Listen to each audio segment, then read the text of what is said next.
तो जैसे कि लास्ट एपिसोड में हमने देखा था, चैनी जो होता है वो किंजियान से पूछता है कि क्या जो तुम्हारी मदर है वो उठ गई है। जो सुनकर किंजियान जो होती है वो चैनी को बताती है कि नहीं मास्टर, वे अभी भी नहीं उठी है। मदर ने सोने से पहले मुझको बताया था कि जैसे जैसे जो मेरी कल्टीवेशन है वो बढ़ती जाएगी, वैसे वैसे ही उनकी जो सोल की रिकवरी है वो भी बढ़ती ही जाएगी। जो सुनकर चैनी जो होता है वो किंजियान से बोलता है कि ठीक है, कोई बात नहीं, मुझे तो बस तुम्हारी मदर से कुछ चीज़ें कंफर्म करनी है, तो इसीलिए जब हम ये ट्रेवल करने के बाद वापस आएगी तो जो तुम्हारी मदर की सोल है मैं उसे रिपेयर कर दूंगा। जो सुनकर किंजियान जो होती है वो चैनी से बोलती है कि मास्टर, जब यूनमैंग जी वर्ल्ड को बचाना था तो वो मेरा फाइटिंग का पहला एक्सपीरियंस था, और ये मुझे लगता है कि दूसरा एक्सपीरियंस है जो कि हम गेन करने के लिए जा रहे हैं। लेकिन मैं नहीं जानती कि मास्टर ने ऐसे कितने एक्सपीरियंस मेरे लिए बचा कर रखे हुए हैं। तो क्या मास्टर, मैं जान सकती हूँ कि आपने कितने इस तरह के ट्रायल को मेरे लिए बचा कर रखा हुआ है, क्योंकि मैं इन्हें जानने में थोड़ी क्यूरियस हूँ। जो सुनते के साथ ही अब चैनी जो होता है वो किंजियान को बताता है कि जो तुम्हारा सेकंड टेस्ट होने वाला है वो बहुत ही ज़्यादा सिंपल है। यहाँ पर तुम्हें जो दो सीक्रेट वर्ल्ड है उन्हें ढूंढना होगा। और अगर इन दोनों सीक्रेट वर्ल्डों की पावर की बात की जाए तो ये दोनों सीक्रेट वर्ल्ड यूनमैंग जी वर्ल्ड के जितने ही पावरफुल है, और इन्हें ढूंढना बहुत ज़्यादा मुश्किल है। इवन की जो वे मॉन्क्स थे वे भी उसे नहीं ढूंढ पाए। इसीलिए यहाँ पर मैं भी तुम्हारे साथ में रहूँगा और तुम्हें थोड़े थोड़े हिंट भी देता रहूँगा, ताकि तुम्हें वहाँ पर ज़्यादा प्रॉब्लम ना आए। लेकिन भाई रही बात वहाँ पर फाइट करने की, तो वो तुम्हें अपने आप ही करनी होगी, और वहाँ पर आने वाली प्रॉब्लम से भी खुद ही तुम्हें निपटना होगा। जो सुनते के साथ ही किंजियान जो होती है वो घबराते हुए चैनी से बोलती है कि मास्टर, क्या आपने अभी मुझे कहा कि मुझे अंडर कवर सीक्रेट वर्ल्ड को ढूंढना होगा, वो भी दो, लेकिन मास्टर क्या आपको नहीं लगता कि ये कुछ ज़्यादा हो जाएगा? जो सुनकर जो चैनी होता है वो किंजियान से बोलता है कि तुम टेंशन मत लो, इस बार की जो तुम्हारी ट्रेनिंग है उसमें कोई भी टाइम लिमिट नहीं होने वाली, तुम जितना चाहे उतने टाइम को ले सकती हो। और रही बात तुम्हारे वेपन की, तो तुम्हें टेंशन लेने की जरूरत नहीं है, मैंने पहले ही तुम्हारे लिए वेपन का इंतजाम कर लिया है जो कि उन्हीं सीक्रेट वर्ल्ड के अंदर छुपा हुआ है, तो इसीलिए तुम्हें उसे भी ढूंढना होगा, जो कि तुम्हारे लिए एक रिवॉर्ड होने वाला है। जो सुनते के साथ ही किंजियान भी काफ़ी सरप्राइज हो जाती है, और वो सरप्राइज होते हुए बोलती है कि क्या मास्टर, आपने मेरे लिए मैजिक वेपन को ढूंढ लिया है? और उसके अब इतना बोलते हैं, हम 1 घंटे बाद का सीन देखते हैं जहाँ पर कि चैनी और जो जियाओशी होते हैं वे बैठे हुए मछली पकड़ रहे होते हैं। और जो जियाओशी होती है वो चैनी से बोलती है कि मास्टर, 1 घंटा बीत चुका है लेकिन हमने तो यहाँ पर एक भी मछली नहीं पकड़ी। जो सुनते ही जो चैनी होता है वो जियाओशी से बोलता है कि देखो, अगर हमें हमेशा बड़ी मछली पकड़नी होती है तो उसके लिए हमें इंतज़ार करना होता है, तो इसीलिए अगर तुम बड़ी मछली पकड़ना चाहती हो तो तुम्हें और इंतज़ार करना होगा। जो सुनकर जियाओशी भी होके बोल देती है। और उसके इतना बोलते के शादी अब हम देखते हैं कि जो जियाओशियो होती है वो वर्ल्ड ऑफ टाइम के बारे में ही सोच रही होती है, और वो अपने मन में सोचती है कि जो वर्ल्ड ऑफ टाइम है वो बहुत ज़्यादा बड़ा है, और इसके अंदर दो सीक्रेट वर्ल्डों को ढूंढना वो तो उससे भी ज़्यादा मुश्किल है। और इतना बोलते ही उसके एकदम से दिमाग में कोई आइडिया आता है, जो देखते ही वो खुश होते हुए बोलती है कि हाँ, समुद्र का यूज किया जा सकता है। और इतना बोलते ही वो अपने वहाँ पर स्पेल का यूज करने लगती है, और वो अपने स्पेल का यूज करते हुए अपने मन में सोचती है कि जो जो एमरली डाउ था, जैसे ही उसका मैटर सॉल्व हुआ, जो मास्टर थे वो टेलीपोर्ट कर कर मुझे यहाँ पर बोट के अंदर लेकर आ गए, और मास्टर ने मुझे कहा था कि वे मुझे उन सीक्रेट वर्ल्डों को ढूंढने में थोड़ी टिप्स देंगे, तो इसका मतलब ये साफ सा है कि मास्टर यहाँ पर मुझे हिंट देना चाहते हैं। इसका मतलब ये क्लियर है कि जो वो सीक्रेट वर्ल्ड है वो इसी समुंदर के अंदर छुपा हुआ है, तो मुझे उसके अपने स्पेल की मदद से उसे ढूंढना होगा। और इतना बोलते ही अब वो अपनी स्पेल की फुल पावर का यूज करने लगती है, जिस कारण हम देखते हैं कि समंदर के अंदर एक बहुत ही पावरफुल टोर्नेडो बनना स्टार्ट हो जाता है। जो देखते के शादी जियाओशी जो होती है वो भी अब किंजियान की तारीफ करते हुए बोलती है कि मास्टर देखो, यहाँ पर इस पागल किंजियान ने अब अपने दिमाग का यूज करना शुरू कर दिया है, तो इसका मतलब अब जो एडवेंचर है वो स्टार्ट होने वाला है, तो चलो फिर एडवेंचर के लिए चलते हैं। और उसके इतना बोलते के शादी हम देखते हैं कि जो किंजियान होती है वो उन्हें समुंदर के नीचे लेकर आ जाती है, जहाँ पर कि जियाओशी जो होती है तो जेली फिशों को देखते हुए बोलती है कि ये मेरा पहली बार है जब मैं समंदर के इतने नीचे आई हूँ, लेकिन सच में जो ये क्रिएचर है ये कितने ज़्यादा क्यूट है। और इतना बोलते के साथ ही अब जो जियाओशी होती है वो वहाँ पर मौजूद जो जेली फिश होती है उसे टच करने ही वाली होती है, लेकिन तभी जो चैनी होता है वो उसे रोकते हुए बोलता है कि ये जो जेली फिश है इन्हें गोस्ट जेली फिश कहा जाता है, जो कि इस समुंदर के अंदर ही ग्रो होती है, और इनके पास में एक स्पेशल टैलेंट होता है जिसकी मदद से ये इलेक्ट्रिकल शॉक दे सकती है, और वो इलेक्ट्रिकल शॉक इतना पावरफुल होता है कि हेवन एंड ह्यूमन रियलम के कल्टीवेटर को भी बेहोश कर सकता है। और अब इलेक्ट्रिक शॉक का नाम सुनते के साथ ही जो जियाओशी होती है वो घबराते हुए बोलती है कि मास्टर, अच्छा हुआ कि आपने मुझे बता दिया, नहीं तो मुझे लगता है कि मुझे बेफालतू के यहाँ पर शौक लगने वाला था। जो सुनते के साथ ही जो चैनी होता है वो जियाओशी से बोलता है कि तो फिर तुम इन्हें यहाँ पर टच ही क्यों कर रही हो, ये यहाँ पर नेचर से बनी हुई है, तो इसीलिए तुम्हें नेचर के साथ में छेड़छाड़ नहीं करनी चाहिए, अगर तुम इन्हें कुछ भी नहीं करोगी तो ये भी तुम्हें यहाँ पर कुछ नहीं करेगी। जो सुनकर जियाओशी भी ओके बोल देती है। और इतना बोलते ही जो जियाओशी होती है वो वहाँ पर किंजियान को देखने लगती है, और वो उसे देखते हुए बोलती है कि मास्टर 1 मिनट रुको, आखिर जो किंजियान थी वो कहाँ चली गई?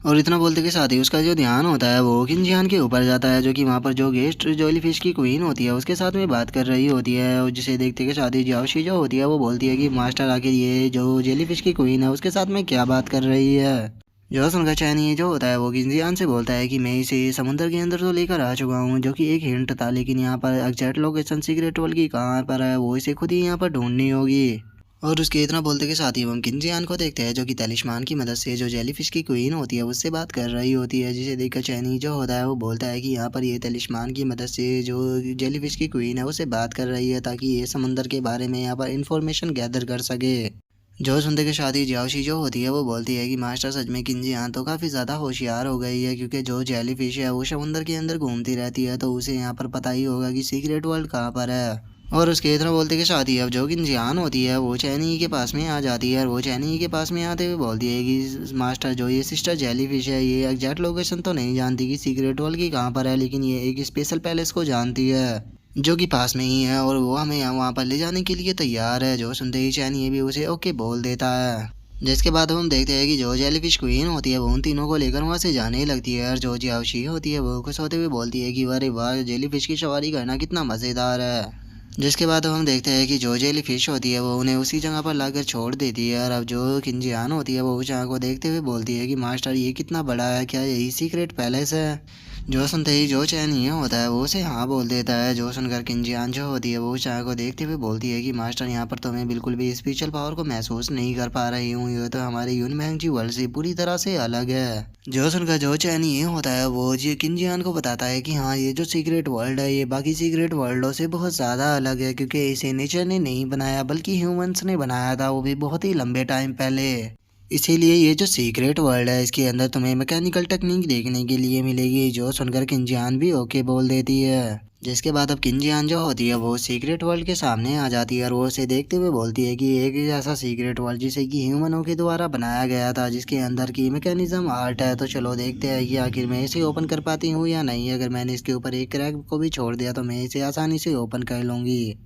और उसके इतना बोलते के साथ ही अब चैनी जो होता है वो किंजियान की तरफ देखते हुए अपने मन में सोचता है कि यहाँ पर जो मैकेनिज्म है उसका इसकी स्ट्रक्चर बना हुआ है, जिसे कि ओपन करने के लिए हमारी नॉलेज काफ़ी अच्छी होनी चाहिए। और अगर किंजियान की करंट बात की जाए तो इसकी नॉलेज अब काफ़ी अच्छी हो चुकी है, तो इसकी थोड़ी सी यहाँ पर पढ़ाई करने के बाद ये इसे आसानी से ओपन कर लेगी, जिससे कि इसकी स्पेल की टेक्निक और भी ज़्यादा बेहतर हो जाएगी। और चैनी ये सोच ही रहा होता है, लेकिन तभी जैसे ही वो सामने का नज़ारा देखता है वो थोड़ा सा शौक हो जाता है, क्योंकि हमें पता लगता है कि जो किंजियान है वो तो धड़ाधड़ कर कर उसके ऊपर तालिस्मान को चिपका रही है। और अब जैसे ही वे तालिस्मान उस गेट के ऊपर चिपकते हैं हम देखते हैं कि वहाँ पर बहुत तगड़ा ब्लास्ट होता है, और जो किंजियान होती है वो पीछे जाकर छुप जाती है, लेकिन ब्लास्ट के बाद भी हम देखते हैं कि वो गेट ओपन नहीं हुआ होता।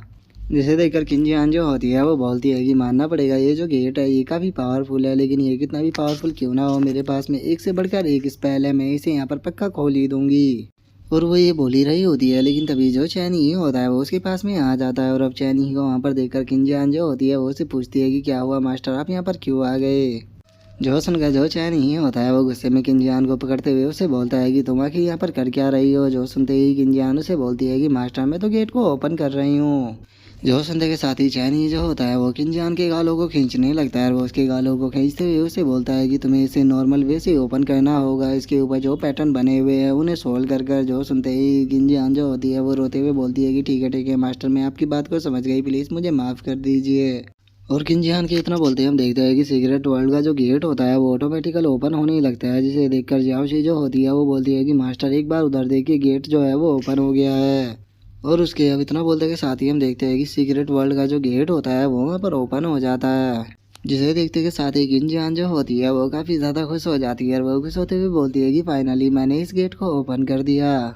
और उसके इतना बोलते के साथ ही अब जाओशी जो होती है वो चैनी से बोलती है कि मास्टर सच में किंजियान का तो लक बहुत ही ज़्यादा अच्छा है। जो सुनकर चैनी बोलता है कि मैं यहाँ पर कुछ दिनों पहले आया था, और मैंने यहाँ पर आकर छोटे मोटे स्पेल को लगाया था, क्योंकि मैं चाहता था कि कम से कम ये इस गेट को ओपन करने में 2 दिन का टाइम लगाए। मैंने नहीं सोचा था कि ये यहाँ पर इस तरह की टेक्निक का यूज करेगी और यहाँ पर सीक्रेट वर्ल्ड को ओपन कर देगी। जो सुनते के साथ ही जाओशी जो होती है वो चैनी से बोलती है कि तो इसका मतलब मास्टर आप यहाँ पर चाहते थे कि किंजियान को थोड़ा टाइम लगे इस गेट को ओपन करने में। और जियाओशी की तरह बोलते के साथ ही हम देखते हैं कि किंजियान जो होती है वो वहाँ पर धड़ाधड़ कर तालिस्मान को बना रही होती है। जो देखते ही चैनी जो होता है वो उसके पास में आते हुए उससे बोलता है कि तुम यहाँ पर क्या कर रही हो। जो सुनते के साथ ही किंजियान जो होती है वो चैनी से बोलती है कि मास्टर वैसे तो मेरी मैन बॉडी आपके पास में है, तो अगर इस बॉडी को कुछ भी हो जाता है तो मुझे फ़र्क नहीं पड़ता, लेकिन उसके बाद भी मैं यहाँ पर थोड़ी प्रिपरेशन के लिए तालिस्मान को बना रही हूँ ताकि मैं वहाँ पर ज़्यादा से ज़्यादा मॉन्स्टर को ख़त्म करने के बाद ही वहाँ से भागूँ। जो सुनते के साथ ही जो चैनी होता है वो किंजियान को पकड़कर उठा लेता है और वो उसे उठाते हुए बोलता है कि मैं तुम्हें यहाँ पर एक्सपीरियंस कराने के लिए आया हूँ। अगर तुम रियल बैटल के अंदर होती तो क्या तुम्हें लगता है कि जो तुम्हारा एनिमी है वो तुम्हें टाइम देता प्रिपरेशन करने के लिए। और इस तरह बोलते के साथ ही चैनी जो होता है वो किंजियान को सीक्रेट वर्ल्ड के अंदर फेंक देता है। जो देखकर किंजियान जो होती है वो रोते हुए बोलती है कि मास्टर कम से कम 1 मिनट तो दे देते। और उसके इतना बोलते ही हम देखते हैं कि वो सीधे आकर सीक्रेट वर्ल्ड के अंदर गिरती है, जहाँ पर कि जो उसकी बट होती है वो ज़मीन पर लगने के कारण वो रोने लगती है और रोते हुए बोलती है कि मास्टर बहुत ज़ोर से पेन हो रहा है। और इतना बोलते के साथ ही जो किंजियान होती है वो जैसे ही सामने की तरफ देखती है वो बहुत ज़्यादा शौक हो जाती है और वो शौक होते हुए बोलती है कि ये तो पपेट है। और उसके इतना बोलते के साथ ही हम देखते हैं कि वहाँ पर काफ़ी सारे पपेट होते हैं जो कि उसी जगह पर पड़े होते हैं। और अब इतनी बड़ी सिटी और वहाँ पर इतने ज़्यादा पेपेटो को देखने के बाद जो किंजियान होती है वो चिल्लाते हुए बोलती है कि ये सिटी तो बहुत ही ज़्यादा बड़ी है। हे भगवान, आखिर इतनी बड़ी जगह को यहाँ पर किसने बनाया होगा और यहाँ पर इतने ज़्यादा पपेटो को किस लिए रखा गया है। और उसके इतना बोलते ही हम देखते हैं कि चैनी जो होता है वो वहाँ पर आ जाता है। और वहाँ पर आने के बाद अब चैनी जो होता है वो उसको बताता है कि ये जो सीक्रेट वर्ल्ड है यार, मशीन बीस्ट का नाम सुनते के साथ ही जो किंजियान होती है वो वहाँ पर बच्चों की तरह रोने लगती है और वो रोते हुए बोलती है कि मास्टर 10,000 मशीन के बीस्ट ये तो बहुत ही ज़्यादा हो जाएंगे। और उसकी अब इस बात को सुनकर चैनी जो होता है वो उससे बोलता है कि देखो, तुम्हें अपनी लाइफ के अंदर एक्सपीरियंस को लेना होगा। अगर तुम एक्सपीरियंस नहीं लोगी तो तुम पावरफुल कैसे बनोगी। और वैसे भी इस जगह पर एक इनहेरिटेंस है जिसे कि तुम्हें लेना होगा और उसी के साथ में यहाँ पर तुम्हारे लिए मैजिक वेपन भी है। और इन सबसे अलग मैं तुम्हारे लिए यहाँ पर एक और गिफ्ट लेकर आया हूँ। ये तुम्हारी जो मैन बॉडी है इसे मैं तुम्हें वापस लौटा रहा हूँ, क्योंकि अगर तुम लाइफ एंड डेथ की सिचुएशन से नहीं गुजरोगी तो तुम कभी भी खुद को पावरफुल नहीं बना पाओगी। और इतना बोलकर अब चैनी जो होता है वो उसकी मैन बॉडी को जो किंजियान होती है उसे वापस लौटा देता है। और अब वहाँ से जाते हुए जो चैनी होता है वो किंजियान से बोलता है कि मैं तुम्हारा टावर के अंदर इंतज़ार कर रहा हूँ और जो तुम्हारा इनाम है वो भी टावर के अंदर ही रखा हुआ है, तो जल्दी से वहाँ पर आना। जो सुनते ही किंजियान जो होती है वो चिल्लाते हुए बोलती है कि मास्टर 1 मिनट तो रुको। लेकिन जो चैनी होता है वो वहाँ पर किंजियान की नहीं सुनता। जो सुनते ही किंजियान जो होती है वो उदास होते हुए बोलती है कि मेरी बॉडी प्रोटेक्शन तो ख़त्म हो गई, अब अगर मैं यहाँ पर मारी गई तो मैं परमानेंटली ही ख़त्म हो जाऊंगी। और इतना बोलते के साथ ही किंजियान जो होती है वो एकदम से अपने पास से दो काफ़ी खूबसूरत तालिस्मान को निकाल लेती है और उन्हें निकालते हुए बोलती है कि मास्टर ने मुझसे कहा था कि मैं आंट मोन या बाकी किसी भी पर्सन की मदद नहीं ले सकती, लेकिन तालिस्मान का तो मैं यूज कर ही सकती हूँ। अच्छा हुआ कि यहाँ पर आने से पहले ही मैंने कुछ तालिस्मानों को बनाकर सीक्रेटली अपने पास में रख लिया था, तो चलो अब इनका यूज करने का टाइम आ चुका है। और इतना बोलते के साथ ही किंजियान जो होती है उन दोनों तालिस्मानों की मदद से वहाँ पर अपने लिए 2 विंग्स को बना लेती है और वहाँ से उड़ते हुए बोलती है कि ठीक है, सबसे पहले मुझे इनसे थोड़ी दूरी बनानी होगी। और इतना बोलकर वो ऊपर उड़ी रही होती है, लेकिन तभी हम देखते हैं कि वो वहाँ पर किसी चीज़ से टकरा जाती है। और तभी जो चैनी होता है वो किंजियान को वहाँ पर आकर बताता है कि सॉरी, मैं तुम्हें पहले बताना भूल गया था कि यहाँ पर हर प्रकार के स्पेल को बैन किया गया है, तो यहाँ पर तुम उड़ नहीं सकती या किसी तरह से भाग नहीं सकती। जो सुनते के साथ ही किंजियान जो होती है वो अपने सर को पकड़ते हुए बोलती है कि मास्टर आप पहले बता देते। और किंजियान के इतना बोलते के साथ ही हम देखते हैं कि वहाँ पर काफ़ी सारे पपेट आ जाते हैं, जिन्हें देखते ही साथ ही किंजियान जो होती है वो भी काफ़ी ज़्यादा घबरा जाती है। और इससे पहले कि वो कुछ समझ पाती, जो एक पपेट होता है वो सीधे किंजियान के ऊपर अटैक को कर देता है, जिस कारण जो किंजियान होती है वो भी काफ़ी पीछे जाकर गिरती है। और इससे पहले कि किंजियान कुछ कर पाती है, वहाँ पर जो एक और पपेट होता है वो किंजियान के ऊपर अटैक को कर देता है, लेकिन जो किंजियान होती है वो अपनी तिलिस्मान का यूज कर उस पपेट के अटैक से वहाँ पर बच जाती है। लेकिन तभी जो किंजियान होती है उसे महसूस होता है कि उसके पीछे से कुछ आ रहा है, और जैसे ही वो पीछे देखती है तो पता लगता है कि एक और पपेट जो है वो किंजियान के ऊपर अटैक करने के लिए आ रहा है। और जैसे ही वो किंजियान के ऊपर अटैक को करता है, जो किंजियान होती है वो अपने चारों तरफ शील्ड को बना लेती है, लेकिन उसके बाद भी हम देखते हैं कि किंजियान उस अटैक के कारण धरतियों से टकराती हुई काफ़ी दूर जाकर गिरती है। और उन पपेट्स की पावर को देखकर जो किंजियान होती है वो वहाँ पर अपने एक तालिस्मान को निकालते हुए बोलती है कि ये सिचुएशन तो बहुत ही ज़्यादा खतरनाक है। और इतना बोलकर किंजियान जो होती है वो अपने मन में सोचती है कि यहाँ पर जो ये मशीन के मॉन्स्टर है ये कम से कम टोमटियान रियलम पर है, और उसी के साथ में ये यहाँ पर वुड से बने हुए हैं, जिस कारण इनके अटैक की पावर नॉर्मल अटैक से ज़्यादा है। और मैं यहाँ पर एक साथ भी अगर इन सभी बीस्टों के ऊपर अटैक भी करूँ तो मुझे नहीं लगता कि इनकी संख्या इतनी ज़्यादा है कि मैं एक साथ में यहाँ पर कितने बड़े स्पेल को परफॉर्म कर पाऊंगी कि मैं इन सभी के सभी बीस्टों को यहाँ पर ख़त्म कर पाऊँ। और इतना बोलते के साथ ही अब किंजियान जो होती है वो अपने प्लान को बनाने लगती है और वो अपने मन में सोचती है कि आखिर मुझे यहाँ पर क्या करना चाहिए, क्या मुझे यहाँ पर किसी फॉर्मेशन का यूज करना चाहिए ताकि मैं उन सभी बीस्टों को फॉर्मेशन के अंदर फंसा कर रोक सकूँ, या फिर मुझे यहाँ पर अपनी मैन बॉडी का यूज करना चाहिए। लेकिन अगर मैं यहाँ पर अपनी मैन बॉडी का यूज करूँगी तो उससे जो मेरी स्पिरिचुअल एनर्जी है वो और भी ज़्यादा जल्दी खर्च हो जाएगी। और इतना बोलते के साथ ही किंजान जो होती है उसके दिमाग में एकदम से एक आइडिया आता है और उस आइडिया को याद करते के साथ ही वो खुश होते हुए बोलती है कि फाइनली चलो मुझे मिल गया इन बीस्टों से, मुझे यहाँ पर कैसे निपटना है। जैसा कि मास्टर ने मुझे कहा था कि मुझे जल्द से जल्द यहाँ पर जो टावर है उसके अंदर पहुँचना होगा, तो इसका मतलब यहाँ पर मास्टर ने मुझे एक हिंट दिया था कि मुझे इन यहाँ पर मशीनों के बीस्टों को डिफीट नहीं करना है बल्कि मुझे इनसे बचकर उस टावर तक पहुँचना है। और चूंकि अभी मेरे पास में मेरी मैन बॉडी है तो मेरी मैन बॉडी के अंदर एक स्पेशल एबिलिटी है जिसका कि मैं यूज कर सकती हूँ, और लेकिन उसका जो यूज था वो केवल तभी हो सकता था जब मैं हेवन एंड ह्यूमन रियलम पर पहुँच जाऊँ। लेकिन चूंकि अब मैं इस लेवल पर आ चुकी हूँ तो मैं इस एबिलिटी का यूज कर सकती हूँ। और इतना बोलते के साथ ही हम देखते हैं कि किंजियान जो होती है वो अपनी पावर की मदद से वहाँ पर एक बहुत ही पावरफुल स्पेल को परफॉर्म करने लगती है, जिस कारण हम देखते हैं कि उसकी जो बॉडी होती है वो भी उसी स्पेल के साथ में मर्ज हो रही होती है। और वो अपनी उस टेक्निक को परफॉर्म करते हुए बोलती है कि टाइम फ्लावर सीक्रेट टेक्निक। और उसके इतना बोलते के साथ ही अब हम देखते हैं कि वहाँ पर जो उसने फॉर्मेशन बनाई होती है उसके अंदर से छोटी छोटी जो किंजियान होती है वो निकल कर बाहर आने लगती है, और हम देख पाते हैं कि वहाँ पर उनकी संख्या काफ़ी ज़्यादा होती है और उसी के साथ में वे देखने में भी काफ़ी ज़्यादा क्यूट लग रही होती है। और उन्हें वहाँ पर देखते के साथ ही हम देखते हैं कि वहाँ पर जो वे मैजिकल बीस्ट होते हैं वे भी अटैक करने के लिए तैयार हो जाते हैं, जिसे देखते के छोटे साथ ही वे जो छोटी छोटी किंजियान होती है वे चिल्लाते हुए बोलती है कि चलो अब टाइम आ चुका है यहाँ पर इन सभी मॉन्स्टरों को मारने का, और यहाँ पर तुम सभी जानती हो कि तुम्हें यहाँ पर किस तरह से फाइट करनी है, तो चलो सभी की सभी तैयार हो जाओ, कोई भी पीछे नहीं हटेगा। और इतना बोलते के साथ ही हम देखते हैं कि वे सभी छोटी छोटी अटैक करने के लिए भागने लगती है और वे भागती हुई बोलती है कि लिटिल आर्मी अटैक। जिसके बाद अब हमारा व्यू जो होता है वो उसी टावर के अंदर आ जाता है, जहाँ पर कि हम देखते हैं कि जो चैनिया होता है वो एक नाइफ की मदद से जो लकड़ी होती है उसके ऊपर कुछ बना रहा होता है। जो देखकर जो जियाओशी होती है वो चैनी से पूछती है कि मास्टर मैंने आपकी ऐसी आदत तो आज से पहले कभी भी नहीं देखा, जब आप किसी नाइफ से इस तरह से लकड़ी को कुतेर रहे हो, आखिर आप यहाँ पर कर क्या रहे हो। जो सुनकर चैनी उसको बताता है कि मैं यहाँ पर स्पिरिट कार्ड को बना रहा हूँ। जो सुनकर जो जियाओशी होती है उसे कुछ भी समझ में नहीं आता, रो चैनी से पूछती है कि मास्टर आखिर ये स्पिरिट कार्ड क्या है। जो सुनकर चैनी जो होता है वो अब जियाओशी को बताता है कि ये कोई टेक्निकल सिटी नहीं है बल्कि ये इनहेरिटेंस पैलेस है, जिसे कि जो गोंगसू फैमिली थी उसने अपने फाइनल डिसेंडेंट के लिए छोड़ा था। क्योंकि जब उन्हें महसूस हुआ था कि अब वे लोग ख़त्म होने वाले हैं तो वे यहाँ पर आ गए थे, और यहाँ पर आने के बाद उन्होंने काफ़ी सारी स्टडी की और उसी के साथ में यहाँ पर अपनी लाइफ को बिताया और अपनी इनहेरिटेंस को भी छोड़ा। जो तीसरा डिजास्टर था उसके दौरान जो गोंगशू फैमिली थी उसने भी उसके अंदर पार्टिसिपेट किया था, और तुम भी जानते हो कि उस टाइम पर कितना क्योस छाया था। तो जो गोंगशू फैमिली थी उसके सभी पावरफुल लोग मारे गए थे और जो लोग वहां से जिंदा बचे हुए बुरी तरह से इंजर्ड हो गए थे,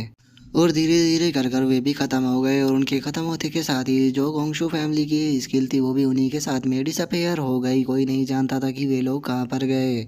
लेकिन उन लोगों के ख़त्म हो जाने के बाद भी जो उनकी डिसेंडेंट के लिए इनहेरिटेंस छोड़ी गई थी ये पिछले 10,000 साल से यहाँ पर रखी हुई है और इंतज़ार कर रही है ताकि कोई यहाँ पर आ सके। तो इसीलिए वे जो लोग हैं वो यहाँ पर रिस्पेक्ट के लायक है, और उन्हीं को रिस्पेक्ट देने के लिए मैं उनके लिए ये कार्ड बना रहा हूँ। जो सुनते के साथ ही जियाओशी जो होती है वो चैनी से बोलती है कि मास्टर अगर मैं यहाँ पर गलती नहीं कर रही हूँ तो जो गोंगशू फैमिली थी आप उसको जानते थे। जो सुनकर चैनी जो होता है वो उसको बताता है कि हाँ जो मेरी एक पुरानी दोस्त थी वो गोंगशू फैमिली से ही बिलोंग करती थी, और जब उसकी लाइफ ख़त्म होने वाली थी तो वो अपनी इसी सीक्रेट वर्ल्ड के अंदर वापस आ गई थी। और मैंने भी यहाँ पर जो ये गोंगशू फैमिली का ये सीक्रेट वर्ल्ड है इसे एक्सीडेंटली ही ढूंढा था, और जब ये मुझे मिला तो मैंने यहाँ पर इसे अरेंज कर लिया ताकि मैं यहाँ पर जो किंजियान है उसकी यहाँ पर ट्रेनिंग के लिए इसे यहाँ पर ला सकूँ, और उसी के साथ में उसे जो गोंगशू फैमिली की इनहेरिटेंस है वो भी दिला सकूँ, क्योंकि मुझे लगता है कि वो इसके लिए सबसे ज़्यादा परफेक्ट है। और इतना बोलते के साथ ही जो चैनी होता है वो वहाँ पर जो वो नेम प्लेट होती है गोंगशू फैमिली की उसे वहाँ पर लगा देता है। जो देखकर अब जियाओशी जो होती है वो चैनी से बोलती है कि मास्टर बाहर बहुत ही ज़्यादा मॉन्स्टर बीस्ट है, तो मुझे नहीं लगता कि जो कि जियान है वो यहाँ तक पहुँच पाएगी, क्योंकि वो तो यहाँ पर किसी प्रकार के स्पेल का भी ज़्यादा यूज नहीं कर सकती। जो सुनते के साथ ही चैनी जो होता है वो अपने पास से वाइन और गिलास को निकालते हुए जियाओशी से बोलता है कि तुम्हें उसकी ज़्यादा टेंशन लेने की कोई भी ज़रूरत नहीं है, क्योंकि वो बेवकूफ़ नहीं है। उसने एडवांस में ही काफ़ी सारे स्पेल और तलिस्मान को बनाकर अपने पास में रख लिया था। जिसके बाद अब चैनी जो होता है वो वहाँ पर जियाओशी को बताता है कि जो किन फैन है उसके पास में एम्परर की इनहेरिटेंस है, तो वो हमेशा ही अपने एम्परर वे पे चलेगी। और वहीं अगर चैन किंग की बात की जाए तो चैन किंग के पास में यीन बॉडी है, तो इसीलिए जो उसका वे होगा वो हमेशा ही स्वॉर्डमैनशिप और मारने ही होगा। तो इसीलिए फ्यूचर में मुझे नहीं लगता कि पूरे हेवन के अंदर कोई ऐसा होगा जो कि उन दोनों का अपोनेंट बन पाए। लेकिन उसके बाद भी वे दोनों केवल फाइटिंग में ही अच्छी है, वे अपने आसपास के लोगों को प्रोटेक्ट नहीं कर सकती। तो इसीलिए मैं चाहता हूँ कि जो किंजियान है वो उनकी सपोर्टर बने, क्योंकि यहाँ पर इसीलिए मैंने उसे छोड़ा है ताकि वो इन हजारों पपेट मॉन्स्टरों के बीच में से निकलना सीख सके और वो अपनी फॉर्मेशन और स्पेल के बारे में अच्छे से जान सके कि बुरी से बुरी सिचुएशन में कैसे निकला जा सकता है या फिर कैसे बचा जा सकता है, और वो अच्छे से अपने लॉ ऑफ टाइम को सीख सके। जो सुनते के साथ ही अब जो जियाओशी होती है वो चैनी से बोलती है कि मास्टर, मैं आपकी बात को समझ गई, आप जो किंजियान है उसे इस तरह से ट्रेन करना चाहते हो क्योंकि वो फाइटिंग में अच्छी नहीं है, तो इसीलिए वो सबसे स्ट्रॉन्गेस्ट सपोर्टर बन सके। और उसके इतना बोलते के साथ ही जो चैन ही होता है वो उस नेम प्लेट पर वाइन को चढ़ाते हुए जियाओशी से बोलता है कि चलो अच्छा है कि यहाँ पर तुम कम से कम मेरी बात को तो समझ गई, तुम उतनी भी डब नहीं हो जितनी की दिखाई देती हो। और इतना बोलकर जो चैन ही होता है वो जियाओशी को लेकर वहां से जाने लगता है और वहां से जाते हुए बोलता है कि चलो चलकर देखते हैं कि जो किन जियान है वो किस तरह से फाइट कर रही है। जो सुनते के साथ ही जियाओशी भी ओके बोल देती है।